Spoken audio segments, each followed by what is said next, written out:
What does this mean for the ordinary American? Well, it's really interesting, Richie, because one of the things that Trump is doing, you mentioned some of his advisors. He has, I would say, recycled a lot of people from the Ronald Reagan days, the Reagan Revolution. Some of the people around him, David Malpass, Stephen Moore, Larry Kudlow, Art Laffer, Judy Shelton, and others. These were all veterans of the Reagan Revolution. Now, they were in their 30s and maybe early 40s then, and now they're in their 60s and 70s. That's fine. Nothing wrong with that. But they're running the Reagan playbook. The Reagan playbook was lower taxes, less regulation, more spending. Ronald Reagan was not a fiscal conservative. He ran up a lot of debt. He was a big spender. He took the U.S. GDP ratio from 35%, which is pretty low, the debt to GDP ratio, that is, from 35%, which is pretty low, to 55%, which is pretty high. So Trump's trying to do the same thing. So lower taxes, less regulation, more spending. The problem is we are in a completely different world. When Reagan did it, he had nothing but tailwinds. Interest rates were 20% when Reagan came in. They had nowhere to go but down. Inflation was 15%, had nowhere to go but down, and we didn't have that much debt. Today, interest rates are close to zero. They have nowhere to go but up. Inflation is low. It has nowhere to go but up. And most importantly, our debt to our GDP in the United States is 104%. Reagan came in with 35% debt. Trump has got 105% debt. A lot of scholars think the danger zone, Angela Merkel would say 60%. Ken Rogoff, Carmen Reinhardt, economists would say 90%. Well, we're at 104%. We're in the danger zone already. So Trump's going to run this playbook, but he's going to find he's in the Premier League now instead of the second league. He's got major headwinds. This is not going to work the same way. It's not going to work out the way it did for Reagan.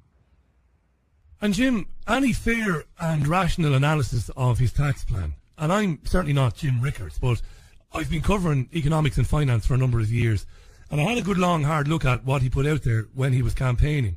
And then I looked at what the congressional Republicans want to do.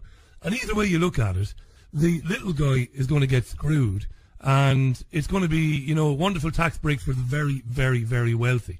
That's a very simple and a very, maybe unscientific analysis, but that's a fair analysis, isn't it?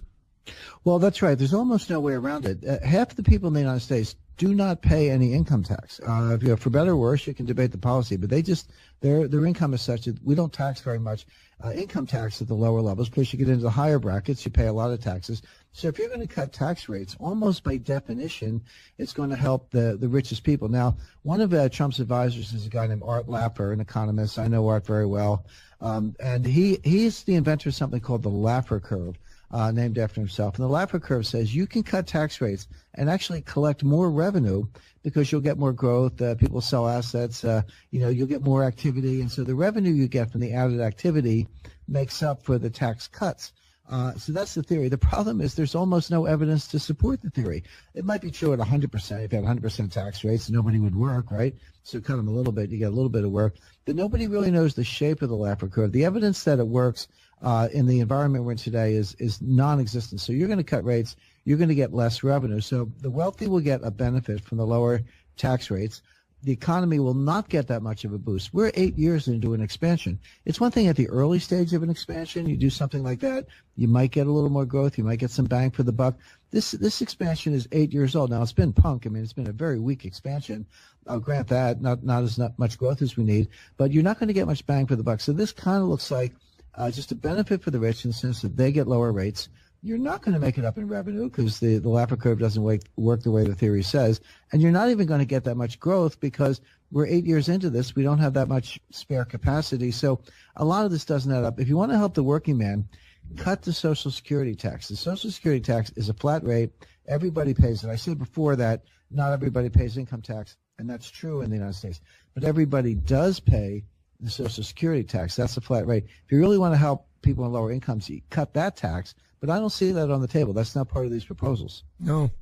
I'm going to mention again, roadtoruin.london. That's where you can get Jim's book, The Road to Ruin. Now, sometimes we come across people who talk about finance and they make statements. And we don't invite them on programs like this because their statements are sensational and they are not backed up by fact. It's like the headline, not supported by the text. That is not the case with Jim Rickards. He wouldn't be on otherwise. Jim, what is the financial elite's ICE 9 plan? What is that? How do they plan to basically stop people using and spending their own money? This is deadly serious stuff. How are they doing that? Well, first of all, thank you, Richie. By the way, I don't make any claims that are not backed up. My book, The Road to Ruin, has 151 endnotes. Now, fortunately, they're at the back. You don't have to read them if you don't want to. But if you want to read them, if you want to explore the sources and the original documents, it's all there. So as I say, you can debate the sources, but the claims are all backed up. Now, ICE 9 is a concept I talk about in the book. It's borrowed from Kurt Vonnegut, the author. He wrote a novel in the early 1960s called Cat's Cradle. And the plot involved a sort of a mad scientist who invented this new molecule he called ICE 9. And it's just like water except for two things. Number one, the melting point is 114 degrees Fahrenheit, which means it's frozen at room temperature. The second thing is that when ICE 9 comes in contact with a regular molecule of water, it turns the water into ICE 9. So in other words, it freezes. So the plot of the book was, he kept in these vials and gave it to his kids. And if the children opened the vials and poured it into a stream, the river, the oceans, all the water on Earth would freeze, the planet would freeze, and life on Earth would die. So it was a kind of a doomsday machine. I've taken that story, great story, by the way, and I brought it in as a metaphor to describe what's going to happen in the financial markets in the next financial crisis.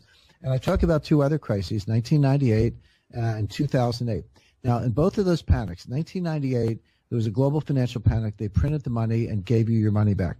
In 2008, global financial panic. Again, central banks printed trillions of dollars. People were able to get some liquidity. In the next crisis, it's going to be bigger than the central banks. The central banks are not going to be able to bail it out because this crisis will be bigger than their capacity to do so. So where's the liquidity going to come from? Well, it's going to come from the International Monetary Fund with this world money they have. It's a funny name. It's called the Special Drawing Right, or SDR. But that's going to take 3 or 6 or 8 months to actually do. You got to get all the countries in the world together. They've got to agree, come up with a plan. That's going to take a while to do. In the meantime, there's going to be a financial panic. It's going to be bigger than the central banks. It's going to take 6 months or longer for the IMF to rise to the rescue. They're going to lock down the system. They're going to freeze the system. Money market funds will not give you your money back. Banks will be closed. ATMs will be reprogrammed. Maybe they'll give you, say, 300 pounds a day for gas and groceries, maybe less, but they'll say, why do you need more than that? So you've got, 50,000 pounds in the bank. They'll say, sorry, you can only have, 300 pounds a day for gas and groceries. We'll get back to you about the rest. Banks will be closed. Exchanges will be closed. A couple things. First of all, this has all happened before. Everything I just described has happened. In 1933, President Roosevelt closed every bank in America. 1914, the New York Stock Exchange was closed for 5 months. As recently as 2015, ATMs and banks were taken offline in Greece. By the way, Richie, this is happening in India today. I finished this book, The Road to Ruin. I finished writing it in early September. And, it takes a couple months to bind it and put it in boxes and ship it out to the bookstores and all that. I could see all this was coming. I didn't know it would be here when the book came out, but It's in India today. They've actually, imagine waking up tomorrow morning and Prime Minister May has said, all 5, 10, and 20-pound notes are illegal. They're no longer legal tender.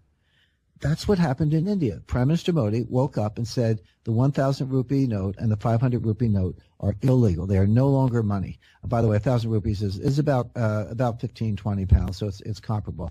So they said, well, what you can do, it's illegal, you can't spend it, but you can bring it down to the bank and deposit it. We'll give you digital credit in your account. Oh, by the way, the tax man was waiting at the counter. If you walked in with a large pile of notes, say, well, here are my old notes. I'd like to get these digital credits. They'll say, well, where did you get the money? So the tax inspectors are there. This dissuaded a lot of people from going down. Those who did got digital money. They didn't get paper money. And then, of course, that means they can freeze it or impose negative interest rates. They did come up with a new 2,000 rupee note. You could exchange it. Guess what? This shows how idiotic this was. The new paper money they printed was the wrong size. It didn't fit in the ATMs. They had to go around and close every ATM in India and, refit them so they could dispense these new notes. It's been a disaster. There have been money riots. People have been standing in line for days to do this exchange. Meanwhile, this is the most idiotic thing of all, Richie. It's a cash-based economy. It'd be one thing if you did this in the U.S. or the U.K.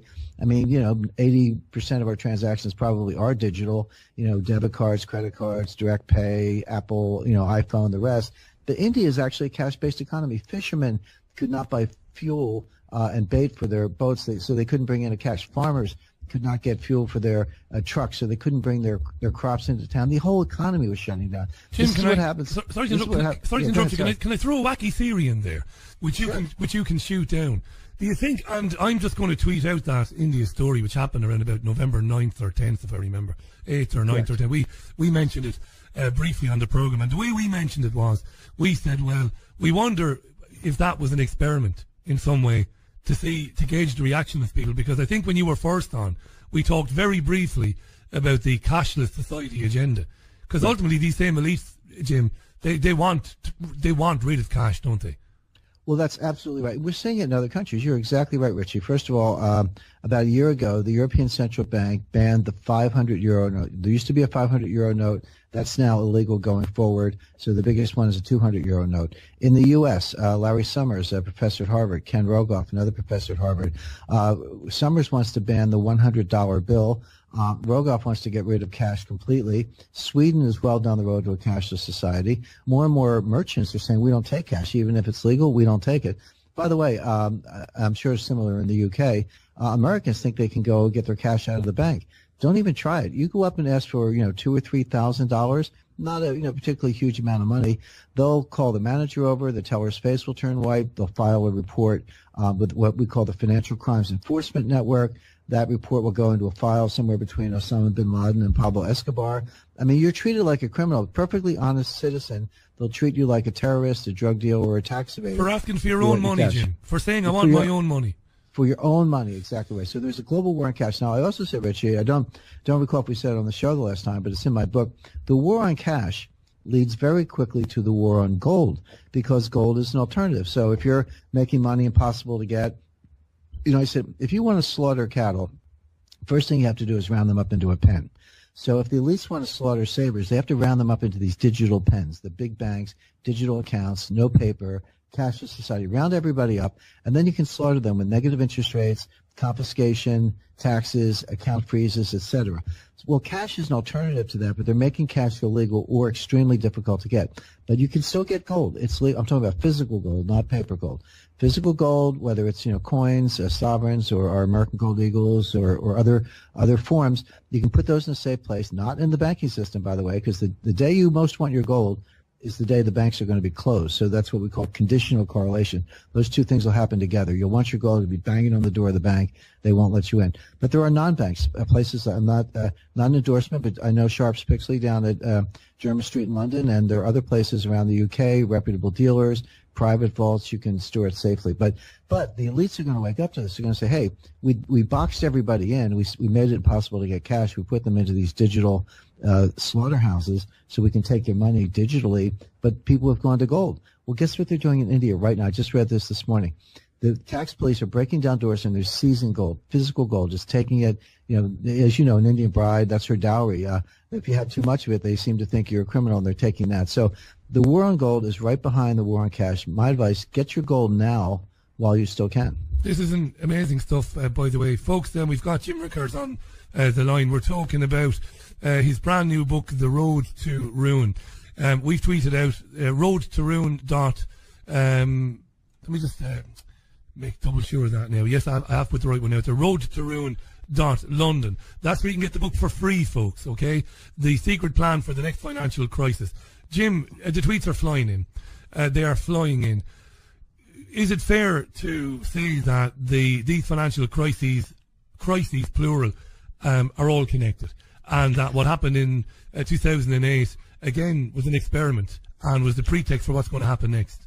Well, they are definitely connected in the same way that you'll see earthquakes in the same place over and over. And that's not just a metaphor, Richie. I mean, it's maybe an interesting metaphor, but the dynamics, the systemic dynamics, the math and the physics are exactly the same. So if I'm standing in Florida and you say to me, Jim, when's the next earthquake? I'll say probably never. Florida's not seismically active. There are no fault lines in Florida. You don't get earthquakes in Florida. But if we're standing out in the San Andreas Fault in the California desert or in Sumatra, I'll say it could happen any minute. It could be the biggest earthquake you've ever seen. So we have these indications. We know they're coming. The financial system is no different. It's a complex dynamic system. It's capable of collapse at any time. Now, here's the difference. if an earthquake starts, you can't stop it. An earthquake is a release of energy. That's what an earthquake is. That's how they're defined. You can't stop it. But imagine if you could. Imagine a thought experiment. You could stop an earthquake in the middle of its activity. What would happen? All that would happen is the energy would be stored up. It would be waiting for the next time. It wouldn't be released, and the next earthquake would be worse. That's what happens in a financial panic. The difference between a natural system and a man-made system is you actually can stop it in the middle. And the central banks have done that by freezing accounts, printing money, bailing out banks. They've stopped the earthquake, but they didn't solve the problem. They just bottled up this unreleased energy. That's why each crisis gets bigger than the one before. Each bailout gets bigger than the one before. My point is the next one coming soon is going to be bigger than the central banks.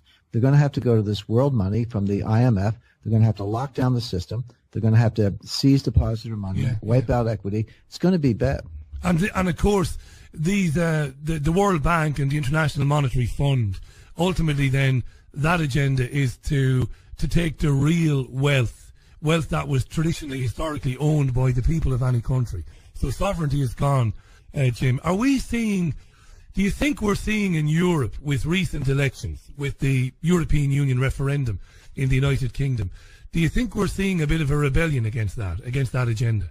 Well, we definitely are. We saw it in Brexit. We saw it in the election of Donald Trump. We've seen it in the rejection of the Italian referendum on the constitutional change. That means Italy's going to have new elections soon and probably get more votes for the Five-Star Movement, which is a nationalist, call it Trump or Brexit-style movement. But here's what worries me. The global elites haven't gone away. They're losing these elections, and they're losing ground. Nationalism is coming back. Globalism is fading. But the global elites' agenda hasn't changed. They're still there. So what can they do? Well, one thing they do is just they wait it out. They never go away. Maybe one person dies and some protege takes his place. They train these new elites. They're self-selecting, self-perpetuating. So they never quite go away. And they're very patient. Sometimes it's 10 years between these shocks. But the other thing they use, and I talk about this in my book, The Road to Ruin, is called the shock doctrine. And the shock doctrine is if I have a really unpopular agenda, I have something that I know the voters are going to reject, but I cause a panic, I cause a shock of some kind, and I come along and say, hey, I've got the solution. People are so fearful, they buy into a solution that they wouldn't normally buy into because they're afraid. And that's how they advance the agenda. So one of the things that concerns me is, particularly with regard to Trump, because he will be president of the United States, do the elites look at him, ripping up the climate change agenda, ripping up the trade deals, et cetera, and then say, you know what, why don't we trash the system and discredit him? What you've described there is brilliant, and it's what we've called, or it's what David Icke has called, problem, reaction, solution. Mm-hmm. It's magnificent. Create a problem. You know the reaction that's coming from the public, and you've got the ready-made solution that they would have previously, as you said. This is brilliant stuff. Road to Ruin.London. Jim Rickards. Here's the story, Jim. And I want to come back to the book, and there's a load of questions about silver and gold that I want to put to you from our audience. Here's the question that's relevant to you. In the monologue today, I spoke about and played a clip of an interview conducted by Adam Bolton of Sky News. He's one of their political anchors. And he spoke to Alan Moses. Now, Alan Moses, you might or might not know, Jim, you probably do know. He's the chairman of the Independent Press Standards Organisation, otherwise known as IPSO in the UK. Talk about Orwellian, Jim. Talk about Aldous Huxley. What did this guy Alan Moses say today? I'll tell you what he said. He said, people depend on accurate information, and they base that on judgments they make, and they base that information and they use it to make decisions when they go to vote on election day. Do you know what he said, Jim, Alan Moses? He said, we need to start regulating information. You know what that means, Jim? That means guys like you. Well, absolutely. And how terrifying is that? We need to regulate information. Well, it just means that one of the trends right now on Twitter, at least in the United States, is hashtag We Don't Need You, and this is a reference to the press. The press are kind of the last to know. They've had a monopoly on information. So in our case, the Washington Post, the New York Times, CNN, a few of the other networks, maybe in the UK, it's the BBC and some other channels. But they've had a monopoly on information. But now, because of social media, because of shows like yours, Candidly, books like mine, I'm active on Twitter. You are as well. And many, many others, and LinkedIn, Facebook, all the different channels, we can communicate with each other. Donald Trump is the king of Twitter. He's actually pretty good at Twitter. Twitter, as you know, is challenging because the messages are so short. You have to think about what you're going to say and be a little pithy and be succinct. Yeah. Not everyone's good at it. Trump is very good at it, and he's using Twitter to call out, excessive contracts by military contractors, conflicts of interest, et cetera. So the New York Times and the Washington Post are sitting there saying, hey, what about us? Because they're attacking him every day. But fewer and fewer people care. They've lost their credibility. They've lost their soapbox. They've lost their megaphone. Now, that's where we are right now. But now comes the pushback. And that would be, okay, so they get these tech billionaires, the people, Zuckerberg and people who run Twitter and others, and say, well, you need to edit this. And they label it. They call it hate speech. Nobody likes hate speech. Hate speech is repugnant. But they'll take a dissenting point of view and call it hate speech just as a way to get it off the air. So by branding things incorrectly, they can exercise this kind of censorship. They can put pressure on the big publishers. They can put pressure on the networks. I've done a lot of interviews on something called a channel called RT, and sometimes they get criticized. They say, well, don't you know that RT is controlled by Vladimir Putin? I say, I know that. I say what I want anyway. I don't let anyone censor me. But the point is, NBC is controlled by the White House. I don't see any difference between perhaps Putin's influence on RT and the White House influence on our NBC, because NBC is part of a big corporation called Comcast. They want to do acquisitions. They're subject to review by the Justice Department and Antitrust Division. And so you want to put muscle, you want to use muscle on NBC, just tell them they're not going to approve their next acquisition. So that's how the world works. And we sort of have this political pressure anyway, but it could get worse. It's amazing you talked there about hate speech and the way they're trying to use that. They take some examples of some awful things that people say, and then they try to use that to discredit anybody that's challenging the system. I mean, there's a guy was tweeting some very hateful things about an MP, an English member of Parliament, who happens to have a Jewish background. Now, the guy is a world-class moron. He was tweeting a picture of her with a rat's face and really nasty stuff, horrible stuff, But laws exist to deal with that already. So what Twitter should do, shut the guy down, get rid of him, kick him off there, and maybe somebody should go and knock on his door and say, hey, listen, you be careful now. But jailing the guy and then saying that anybody who talks about the crimes of the state of Israel or anybody who talks about, anything like that, well, they're all crazy. They're all lumped in like that. It's very dangerous. And what Alan Moses is recommending, the regulation of information, they're not really going after the racists, and there are plenty of racists, and the anti-Semites, and there are plenty of them. They're going after credible people, Jim. And I'm certainly not trying to, in any way wind you up or make you annoyed, but it's people like you. Simple as that. Oh, and who's going to determine whether what Jim Rickards says in the Road to Ruin book, who's going to determine the efficacy of that, the truth of what's in the book or not? Who gets to make that decision? These are scary times. That's right. One advantage I have, Richie, is I write about economics. Look, I have political opinions like everybody else, but who cares, right? My opinions are mine. Everyone's got theirs. But I don't really write about politics. I write about economics. So I think maybe there's a sense that, well, that's a little geekier. That's a little harder to follow. Although my books are so well, partly because I don't dumb it down. I write at a very high level, but I use plain English.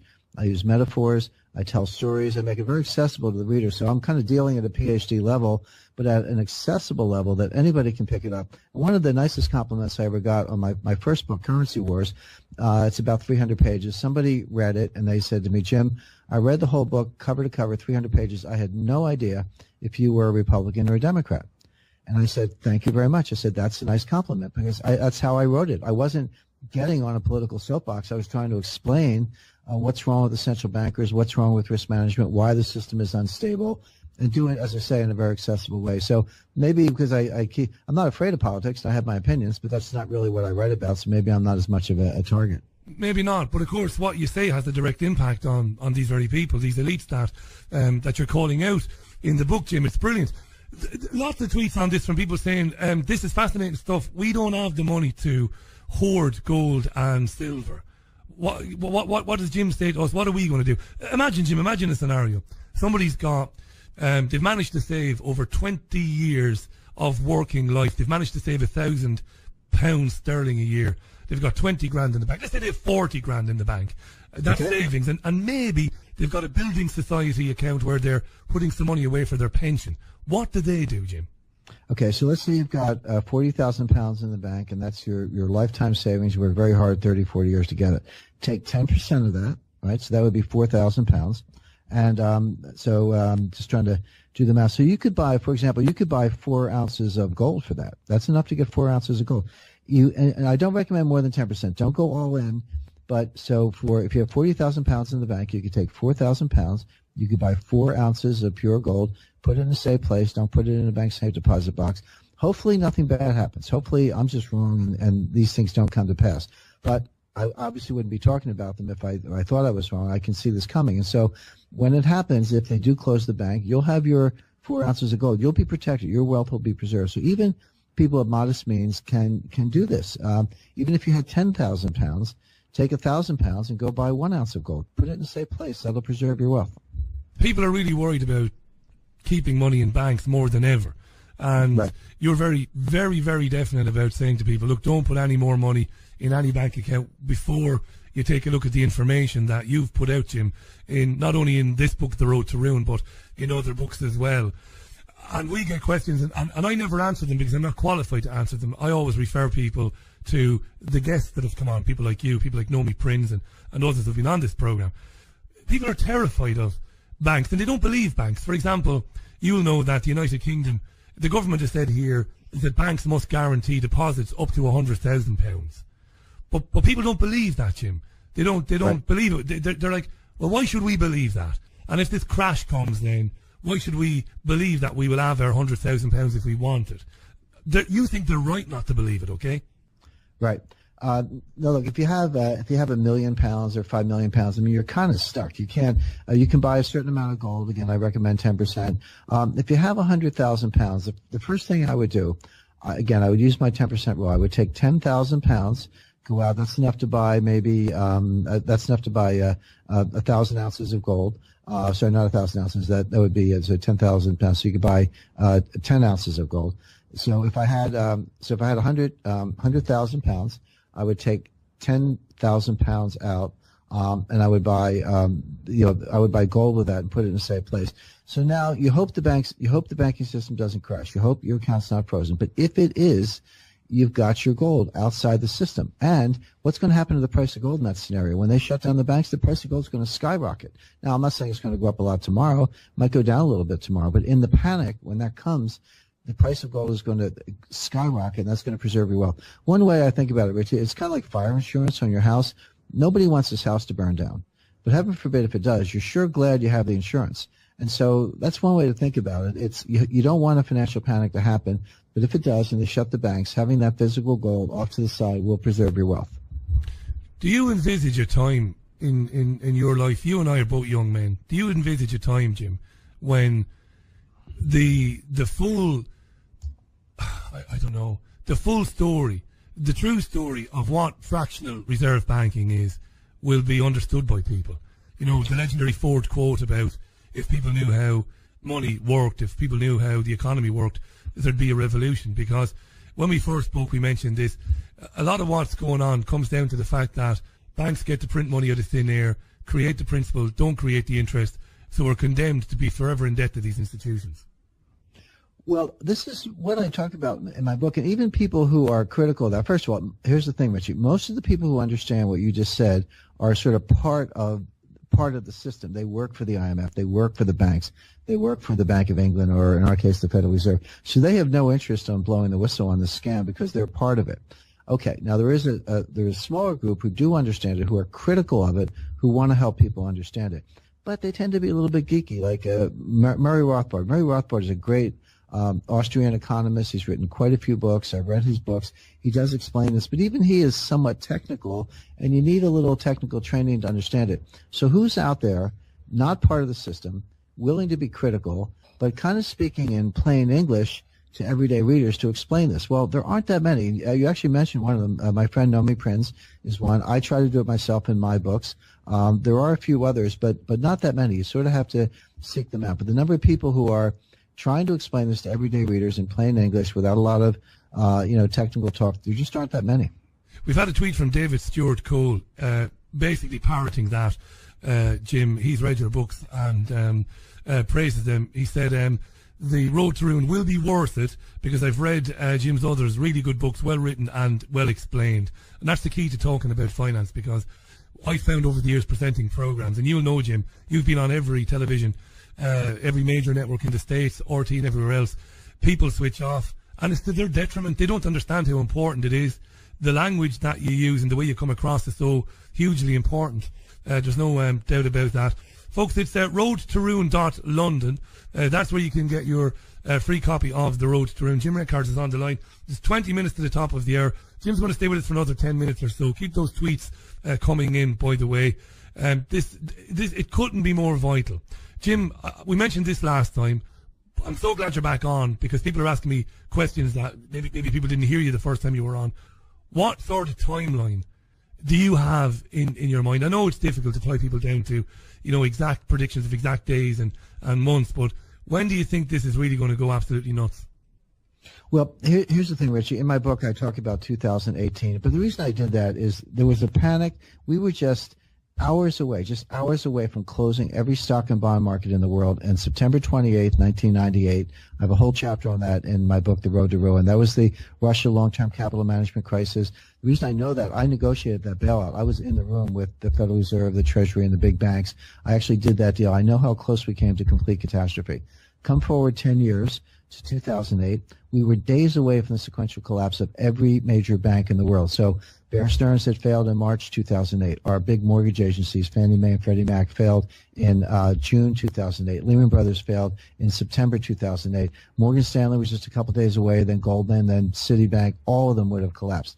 Again, the Fed intervened, truncated that process. It didn't come to the worst, but it was extremely close. So we've come within the hours or at most days from collapsing the entire system twice in a 10-year span, 1998 to 2008. So all I do, I come out 10 more years just to keep that 10-year tempo. 2008, I talk about this third crisis, and we talked about it on the show already with Ice 9 and the freezes and special drawing rights and all that. But here's my point. It could be 2018, but it could be tomorrow. In other words, don't wait. By the way, when this happens, it will happen very quickly. It'll start out slowly, but no one will kind of notice. They go, by the way, good example, the panic of 2008 when Lehman Brothers went bankrupt, September 15th, 2008. That actually started in the spring of 2007. Some of the mortgage losses started to show up. Then there were some hedge funds that failed and some money market funds that closed in the summer of 2007. And then, as I mentioned, Bear Stearns, so that in March of 2008. So that took a year to play out. Same thing happened in 1998. That actually started in 1997, June 97, in Thailand, and then it spread to Indonesia, Malaysia, Korea, Russia, and then finally long-term capital management blew up. So there are two lessons. Number one, these things start out in small ways. It can take a year to sort of spread around the world, but nobody sees it coming. These things are happening. It's like, it's only Indonesia, who cares? It's only Malaysia, who cares? But they don't know that these are like dominoes falling, and you're the last domino, and it's heading your way. So that's the first thing to understand. But the second thing is when you get to the acute stage, so the height of the panic, September 2008, for example, or September 1998. It's too late. I mean, things are happening very quickly, and people go, call me the day before, and I'll sell my stocks and go get some gold. I'm not going to know the day before. I can see it coming. I can see these things unfolding. You may not be able to get the gold. If the price of gold is skyrocketing and you wake up and say, I better, get some cash and get some gold, you might not be able to get it. The dealers will be sold out. The mints will be back ordered. The big guys will get it. Central banks will get it, and the big hedge fund billionaires. But everyday people, you won't be able to get it. You'll be watching TV. You'll be watching the price skyrocket on TV, and you won't be able to get any. It won't matter to you. So my advice is, what are you waiting for? Do it now. Loads of tweets. Just Jim tweets that he disagrees with the buying of gold. Evidence tells us in the lowest of times, people trade goods and services, not precious metals. He says, just to have a conflicting opinion there. Faisal tweets, under the bed is safer than a bank these days. He agrees with you loud and clear there, Jim. And I suppose something that's been on my mind all day, people need to realise that many of the criminals, many of the banksters who were responsible for, insider trading, derivative trading, all the financial crimes that were committed pre-2008, none of these people went to prison. They're still there, aren't they, Jim? They're still in the system. we passed legislation in the United States. It was called Dodd-Frank after Senator Chris Dodd and Congressman Barney Frank. It was over 1,000 pages, a 1,000-page bill. It hasn't done any good, by the way. It's sort of papered over all the problems, but it's not going to work in the next stress test.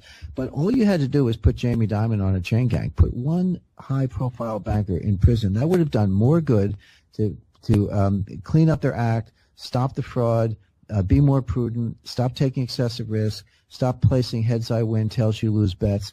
Putting just a couple, maybe even just one high-profile banker in jail for these crimes would have done more good than 1,000 pages of legislation.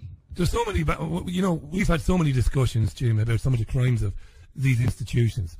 In the Republic of Ireland, how hedge funds were able to buy up mortgages. And the poor, miserable men and women who took out mortgages from Allied Irish Bank and the Bank of Ireland, they didn't know that their mortgage had been sold for pennies on the pound by the bank to these hedge funds. They had no idea this happened. And then, to make matters worse, then, obviously these hedge funds came looking for these properties.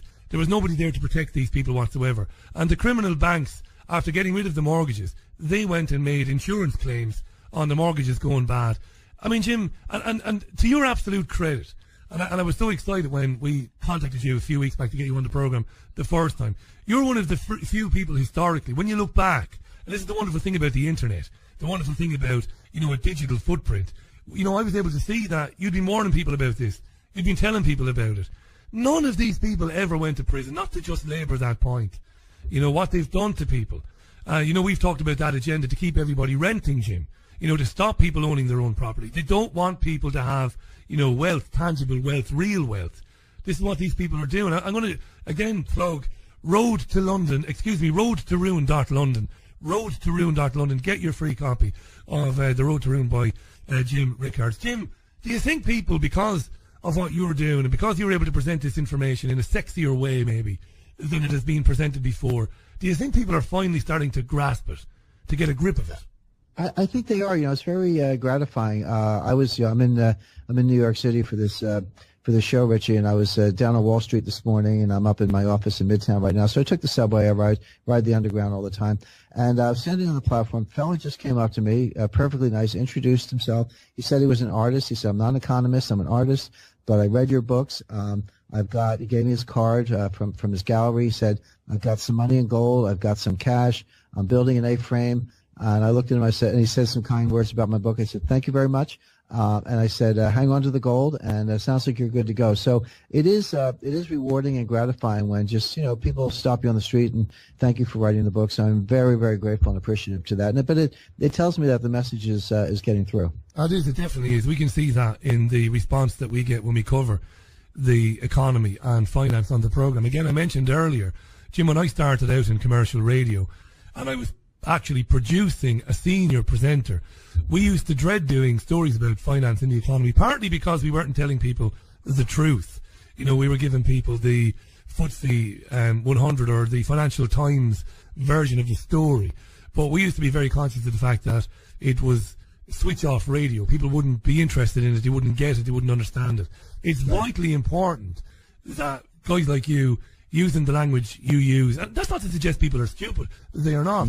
People are far brighter than me, who don't understand what a derivative is. They don't understand what a bear market is. They don't have any idea. But Jesus, do they need to know more than ever, right? Right. And, a lot of these things, you just say derivative, and people go, oh, what's that? Some people know, but a lot of people don't. But if I said to you, it's a side bet, right? So there's a horse race, and we can go to the track and bet. But what if we want to sit in our homes and just make a bet between ourselves, right? That's all a derivative is. It's a bet on something else. So it's a derivative of something else. So you have the stock market going up and down. But over here, you and I can make a side bet. I can say, Richie, if stocks go up, I owe you money, and if stocks go down, you owe me money. It's just a side bet. That's all a derivative is. But the point is, once you start doing them through the banks, you get a lot more open transactions, a lot more interconnectedness, a lot more scale to the system than just buying and selling stocks, bonds, and currencies. And a perfect example of this, by the way, was the mortgage crisis in the United States. When it broke out, there were about $1 trillion of these junk mortgages. They call them subprime and Alt-A. Just think of them as junk mortgages. There were about $1 trillion. A normal default rate is about 5%. When things are really bad, 5% of the mortgages go bad. So people say, look, let's just get crazy. This is really bad. Let's assume a 20% default rate, which would be sky high. So they said $1 trillion of mortgages, 20% default rate. That means $200 billion of losses, which is not that much bigger than our savings and loan crisis in the 1980s. So people like Bernanke and others said, oh, we'll weather the storm. $200 billion is a lot of money, but it's a big economy. We can stand it. We'll weather the storm. What they didn't realize is that, yes, there was $1 trillion of bad mortgages, but there were $6 trillion of side bets. And when they started to go bad, the losses weren't $200 billion. They were $1.2 trillion, 6 times bigger. The side bets were invisible because it's, you and me sitting in a house making a side bet. The banks do it off the books. These derivatives are not on the financial statements of the banks. They're off the books. You have to go in the footnotes and dig them out, and they don't have full disclosure. So the point is, these derivatives, which are just side bets, that's all you need to know, and that's what they are, they make the system much bigger and exponentially more dangerous. Now, they enrich the bank.